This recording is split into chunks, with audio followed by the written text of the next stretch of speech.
I remember Dr. Charles, when he was talking about, was saying that why are people conforming? But the real reason is that you have to ask yourself, those that did not conform, where did they find themselves, their political history? It's not very few people that are strong enough to stand and fight against the strong arm of the executive. So that's why most of them conform. And that's why it comes back, I'll bring it back to the citizens who are here, that the legislature is only as strong as the citizens who hold it accountable. People who do not know what this parliament does cannot defend it when it's attacked, reward it when it's brave, or punish it when it betrays. The singlest greatest reform could make the National Assembly, will cost the government nothing. A citizenry that watches, asks, and votes on legislative records, and not just presidential personalities. For example, you see legislators who keep on winning elections, and for the 4 years, they have not even raised their hand up to speak, but they will win election anytime, anyhow. While those who are active, but because they cannot do what you want when they get back to constituencies, they don't win election. So the point I'm saying is that you as the people to have responsibilities in how do we elect the kind of legislators. And I believe in going forward, some of my recommendation, that the electorate has a role to play in making the legislature a bastion for development. Democracy cannot flourish where people do not understand how the constitution works. The electorate must consciously elect people who are capable, people who can perform. The legislators lack research.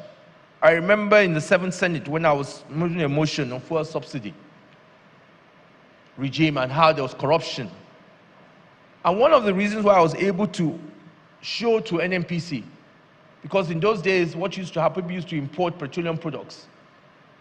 And they'll bring in vessels, documents to say vessel MV, just for his name, MV platform. I don't mean your platform, but... and those vessels were nowhere in Nigeria, and they will stamp the documents, and government will pay them. But as somebody who had ability to reach out, I went as far as going to the Lloyd's Register, and I could see that the vessel that was supposed to be in Lagos port was in somewhere in Colombia. So I tell NNPC, come, see this vessel you guys paid so much. See where the vessel is. This is the capacity of what I mean by legislators need to also have the capacity. Sometimes when you watch the US Congress, you look at the kind of team they have, the kind of research they do. And until we get to that kind of level, but how do we get there? I believe 2 major issues. 1, electoral reform. Dr. Charles talked about security. We talked about civil rights. Until we begin to elect, have a process that ensures that the people that we want are elected, to me, that foundation is continuing going to be weak.